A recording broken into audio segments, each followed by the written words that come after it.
आलू बैंगन की पुरानी रेसिपी को भूल जाएं, क्योंकि रेसिपीज मिक्स आया है आपके लिए एक नए अंदाज में, चटपटी और जायकेदार आलू बैंगन की एक नई और मज़ेदार रेसिपी, जिसके हर निवाले में मिलेगा आपको एक नया और मुख्तलिफ जायका।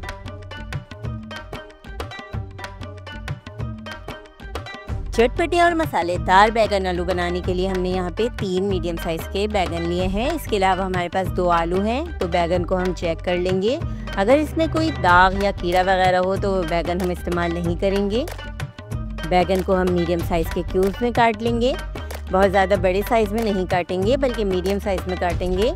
बैगन को काटने के बाद हम इसे पानी में डिप करके रख देंगे, क्योंकि अगर हम इन्हें बाहर रखेंगे तो ये काले पड़ने लगेंगे। थोड़ा सा नमक भी ऐड कर देते हैं। अब बैगन को हमने काट लिया है और इसे साइड में रखना है हमें। इसके बाद हम आलू की कटिंग कर लेते हैं। तो आलू को भी हम क्यूब्स में कट करेंगे। मीडियम साइज़ के क्यूब्स हमें आलू के भी काटने हैं। इस तरीके से जब आप बैगन आलू की रेसिपी बनाएंगे तो इंशाल्लाह बहुत मज़ेदार बनेगी। बहुत ही डिफरेंट बनती है ये रेसिपी और बहुत मज़े की लगती है। और अब इसकी कुकिंग स्टार्ट करते हैं। एक पैन में हमने थोड़ा सा ऑयल ले लिया है। आलू को हमें अच्छी तरह फ्राई करना है गोल्डन कलर आने तक। तो मीडियम हाई फ्लेम पर हम आलू को फ्राई करेंगे। इस टाइम पे हमें दोनों सब्जियों को फ्राई करना है। यहाँ पे हमने आलू को अच्छी तरह फ्राई कर लिया है, गोल्डन कलर आ चुका है। इसे हम प्याले में निकाल के अलग रख देते हैं। तो इस तरीके से फ्राई करके जब बैगन आलू की सब्ज़ी बनाई जाती है तो बहुत मज़े की लगती है।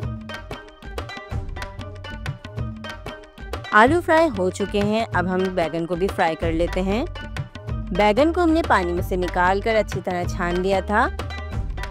अब मीडियम हाई फ्लेम पर हमें बैगन को भी फ्राई करना है। तो बैगन भी बहुत जल्दी गल जाते हैं। तो यहाँ पे 2 से 3 मिनट में हमें इन्हें फ्राई करके निकाल लेना है, क्योंकि मज़ीद हमें इसकी आगे जाके कुकिंग करनी है। बैगन आलू बनाने के पुराने तरीके आप भूल जाएंगे जब इस तरीके से आप ये रेसिपी बनाएंगे। बैगन हमारे फ्राई हो चुके हैं। तो इस रेसिपी को आप पूरा फॉलो कीजिएगा।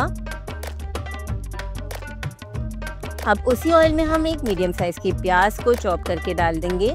आप देख सकते हैं कि मैंने प्याज को बारीक बारीक काट लिया है। 1 से 2 मिनट के लिए हम प्याज को फ्राई करेंगे मीडियम लो फ्लेम पर। प्याज हमारी फ्राई हो रही है। इसके साथ ही हम इसमें कुछ और इंग्रेडिएंट शामिल कर देते हैं। 2 हमने हरी मिर्चें ली हैं, उन्हें लंबाई में काट लिया है।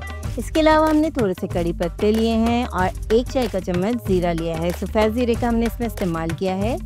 अब ज़ीरा, कड़ी पत्ता और हरी मिर्चें भी हम प्याज के साथ फ्राई कर लेते हैं और इसमें कुछ मज़ीद मसाले भी ऐड कर देते हैं।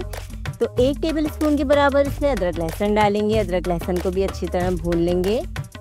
1 से 2 मिनट लगेंगे अदरक लहसुन को भूनने में। इस रेसिपी में 2 टमाटर का इस्तेमाल होगा। मेरे पास यहाँ पे 4 क्यूब्स हैं टमाटर के, जो कि मैंने फ्रीज़ किए हुए थे। आप भी अगर चाहें तो टमाटर को ब्लेंड करके डाल सकते हैं या बारीक बारीक चॉप करके डाल दीजिए। आधा चाय का चम्मच हम इसमें हल्दी ऐड करेंगे। 1 चाय का चम्मच लाल मिर्चों का पाउडर, 2 खाने के चम्मच हम धनिया जीरे का पाउडर ऐड कर रहे हैं। धनिया और जीरे को हमने भून कर कूट लिया था। तो इस रेसिपी में आप धनिया और जीरा कुटा हुआ डालिएगा तो बहुत अच्छी रेसिपी बनेगी। इसके बाद हम इसमें आधा कप दही शामिल करेंगे। तो दही शामिल करने से बहुत ही अच्छा क्रीमी टेक्सचर आ जाएगा इस रेसिपी का। तो आप दही ज़रूर डालिएगा और देखिएगा कि कितने मज़ेदार ये बैगन आलू तैयार होते हैं। दही को भूनने के बाद अब हम इसमें फ्राई किए हुए आलू और बैगन डाल देंगे। क्योंकि हमने इन्हें फ्राई किया हुआ है तो ये ज़्यादा टाइम नहीं लेंगे, फटाफट से ये पक जाएंगे। मसाले में अच्छी तरह हम इसे मिक्स करेंगे। तो यहाँ पे हम ध्यान रखेंगे कि बैगन और आलू की जो ये शेप है ये ख़राब ना हो। बहुत ज़्यादा देर हम इन्हें नहीं पकाएंगे, बल्कि इसी तरीके से बहुत अच्छे लगते हैं। तो प्रेजेंटेशन भी बहुत ज़्यादा इम्पोर्टेंट होती है किसी भी रेसिपी में। इसके बाद हम इसमें नमक ऐड करेंगे, गरम मसाला पाउडर ऐड करेंगे और थोड़ी सी हमने इसमें कसूरी मेथी डाली है, तकरीबन 1 चाय के चम्मच के बराबर। अब अच्छी तरह तमाम मसालों को मिक्स करके 10 मिनट के लिए हम इसे हल्की आंच पे दम करेंगे। हरा धनिया डालेंगे और लीजिए ये मज़ेदार से हमारे चटपटे आलू बैगन तैयार हो चुके हैं। आप देख सकते हैं कितने मज़ेदार लग रहे हैं। मसाले में अच्छी तरह कोट हुई ये चटपटी जायकेदार आलू बैगन की रेसिपी कितनी मज़ेदार लग रही है, आप देख सकते हैं। तो इस रेसिपी को आपको ज़रूर बनाना है, हमें बताना है आपको रेसिपी कैसी लगी। वीडियो को लाइक कीजिएगा, चैनल को सब्सक्राइब करना बिल्कुल मत भूलिएगा। अल्लाह हाफ़िज़।